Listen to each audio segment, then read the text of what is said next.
신명기 6장 10절에서 19절 말씀입니다.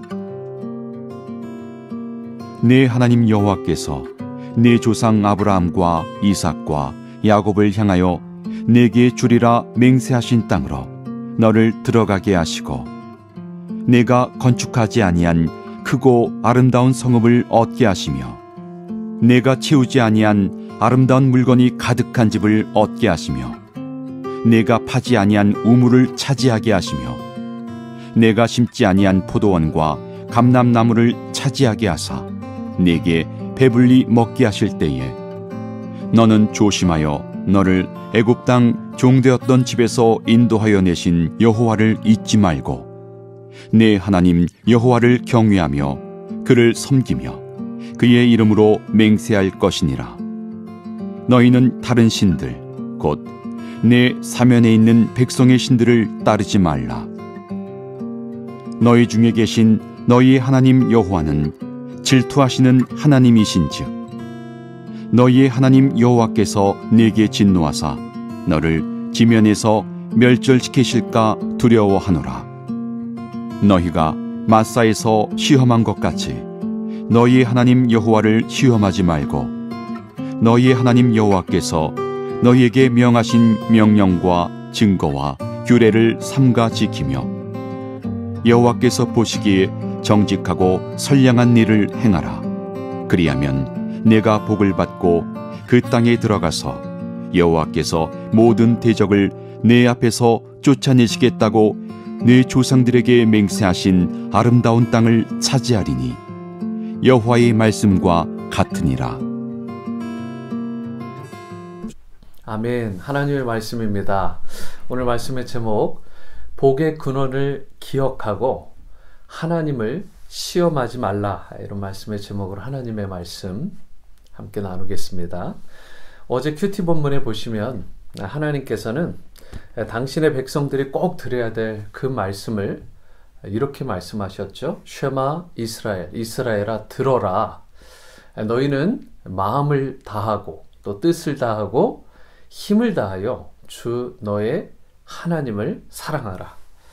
이러한 말씀을 하셨는데, 그리고 나서 하나님의 이 말씀을 사랑하여서 자기 마음의 중심에 이것을 꼭 두고 또 자녀들에게 그 하나님의 말씀을 부지런히 가르치고 또 영적인 계승을 게을리하지 않도록 그렇게 말씀을 하셨습니다.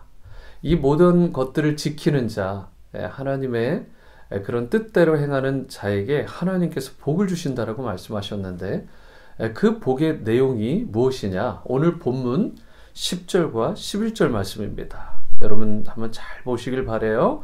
내 하나님 여호와께서 내 조상 아브라함과 이삭과 야곱을 향하여 내게 주리라 맹세하신 땅으로 너를 들어가게 하시고 내가 건축하지 아니한 크고 아름다운 성읍을 얻게 하시며 내가 채우지 아니한 아름다운 물건이 가득한 집을 얻게 하시며 내가 파지 아니한 우물을 차지하게 하시며 내가 심지 아니한 포도원과 감람나무를 차지하게 하사 내게 배불리 먹게 하실 때에. 여러분 이 말씀을 잘 묵상해 보세요. 그리고 이러한 축복이 여러분들에게 임하기를 기도하시기 바랍니다. 하나님께서 반드시 부어주실 것입니다. 정말 크고 놀라운 복 아닙니까? 이 약속의 땅에 들어가는 것만으로도 참 크고 놀라운 것인데, 참으로 크고 그런 광대한, 그러면서 아름다운 성읍과 아름다운 물건들이 가득한 집, 그리고 우물, 그리고 포도원과 감람나무를 취하게 하시고 그것들을 배불리 먹고 풍족하게 누리게 하시는 그 놀라운 은혜와 축복. 그런데 여러분, 여기서 우리 모두가 기억해야 될 것이 있습니다. 이젠 그 무엇 하나 이스라엘이 직접 만들었다거나 이스라엘이 자기의 능력과 실력으로 기른 것이 전혀 없다는 것입니다. 이게 무슨 말입니까? 모든 것이 전적으로 하나님의 은혜였다는 뜻입니다. 하나님이 주신 거예요. 이스라엘이 행한 것, 이스라엘이 취한 것, 그 실력으로 얻은 것이 없다라는 것입니다.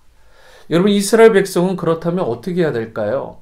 마땅히 이 모든 것들을 받게 될 것인데 이 풍성한 은혜를 누리면서 하나님을 결코 잊어버려서는 안 되는 것입니다. 모든 것이 하나님의 은혜다. 이 깊은 믿음의 고백이, 심중에 진정성 있는 고백이 저들의 심령에서 터져나와야 되는 것입니다. 사랑하는 성도 여러분, 이처럼 모든 것이 다 주님의 은혜임을 인식하고 고백하는 것이 비단 이 당시 이스라엘 백성들만의 고백과 그리고 그러한 인식이어야 될 건지, 그것이 아니죠. 여러분, 지금 여러분과 제가 누리는, 내가 누리고 있는 이 모든 것들, 결코 내 자신의 공로나 실력으로 얻은 것이 아니라 하나님의 전적인 은혜라는 사실을 우리가 망각하지 말고 이것을 날마다 기억하고 감사하며 그렇게 고백하며 진정 하나님 앞에 나아가는 여러분과 제가 될 수 있게 되기를 주님의 이름으로 축복합니다. 여러분, 하나님은 그분의 그 약속대로 반드시 하나님의 자녀, 그분의 백성들에게 이 놀라운 복들을 부어주실 것입니다. 그런데 오늘 본문에 보시면 하나님의 걱정과 근심이 엿보이는 부분이 있어요. 12절에 보시면 내 하나님 여호와를 잊지 말아라. 하나님의 걱정, 그 첫 번째 내용입니다. 또한 두 번째로 14절에 보면 가나안 백성, 즉 이방 백성들이 믿는 다른 신들을 따르지 말라라는 말씀이 나오죠. 또 16절에 보면 하나님을 시험하지 말라라고 그렇게 분명하게 기록되어 있습니다. 하나님은요, 이스라엘 백성들에게 복을 주실 것인데 이 부분들이 심히 걱정이 되었습니다. 하나님을 잊어버리고 망각하고 또 하나님이 아닌 다른 우상, 다른 신들을 따르고 섬기고 또 뿐만 아니라 하나님 앞에 불평하고 원망하며 불신하는 태도로 그분을 테스트, 시험하는 것. 여러분, 하나님은 여러분과 저에게도 크신 복을 반드시 부어주실 것입니다. 그런데 하나님이 동일하게 여러분과 저에게 걱정하시는 것이 있습니다. 그게 무엇이냐? 우리가 하나님을 잊지는 않을까? 그것들을 부어줬을 때 오히려 하나님을 신뢰하고 의지하기보다는 하나님 아닌 다른 것들, 세상의 것들이나 자기 실력들, 그리고 주위의 인맥들과 명예들을 더 의지하고 더 신뢰하지는 않을까? 여러분 또한 하나님을 더욱더 시험하며 그 가운데서 불평하고 원망하며 죄를 짓는 모습으로 나가진 않을까? 우리가 가진 모든 것들이요, 내 집이라든가 일용할 양식이라든가 돈이라든가 평안한 삶이라든가 직장이라든가 좋은 학업의 환경이라든가 이 모든 것을 주신 분이 누구시죠? 하나님이십니다. 여러분, 전적인 하나님의 은혜인 것입니다. 그런데 12절을 보시면 뭐라고 되어 있어요? 서두에 너는 조심하라. 조심해라. 하나님이 주신 복들인데 이것들이 위험할 수 있으니까 조심하라라고 경고하고 있는 것입니다. 왜 그렇습니까? 이 놀라운 복들이 하나님과 라이벌이 될 정도로, 그 관계에 있을 정도로 굉장히 위험한 것일 수 있다는 것입니다.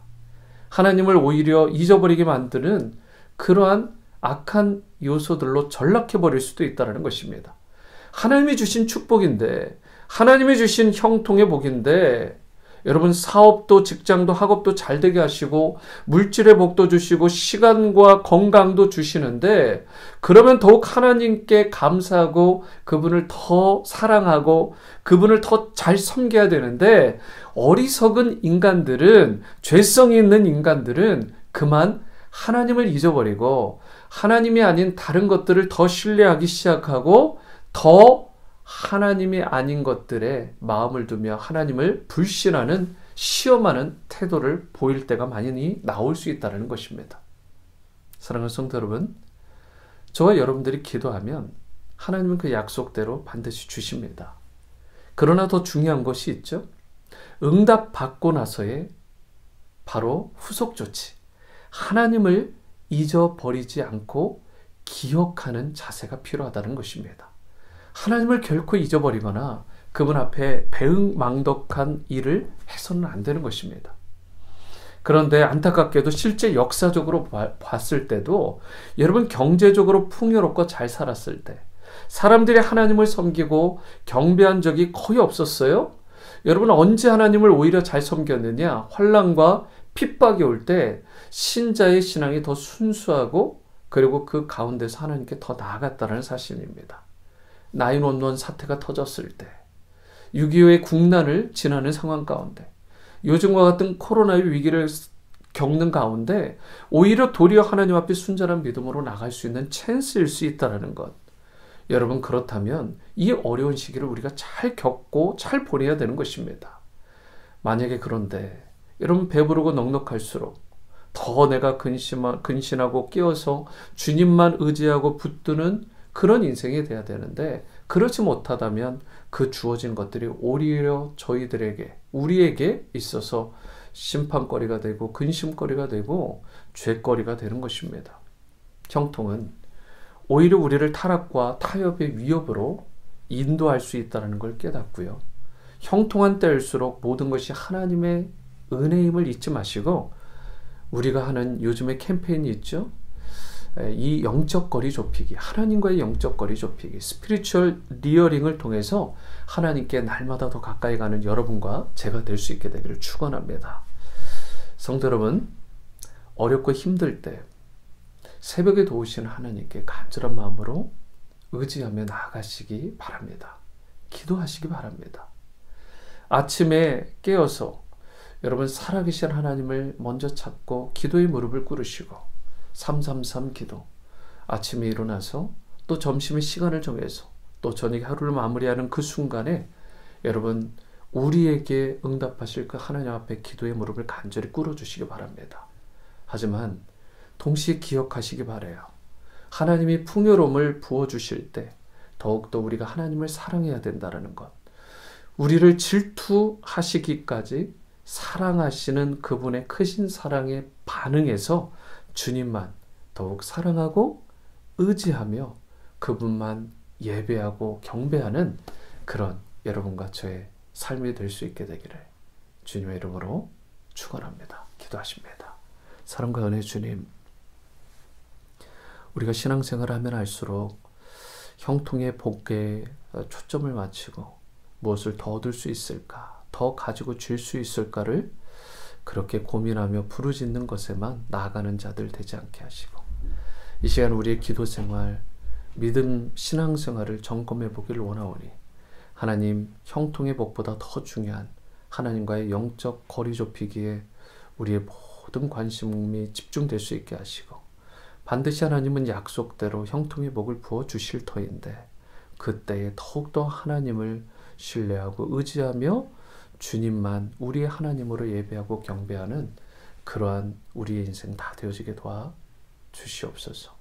오늘도 부르짖어 기도할 때 새벽에 도우신 하나님, 아침에 첫 시간을 드리며 나가는 우리 성도님들의 그 마음을 기뻐 받아주시고 하늘문을 열어주시고 놀라운 형통의 복을 주시되 이를 통해 하나님과 더 가까워지고 친밀해지는 우리 모든 인생, 우리의 자녀들 다 되어지게 도와주옵소서. 예수님의 이름으로 기도드립니다.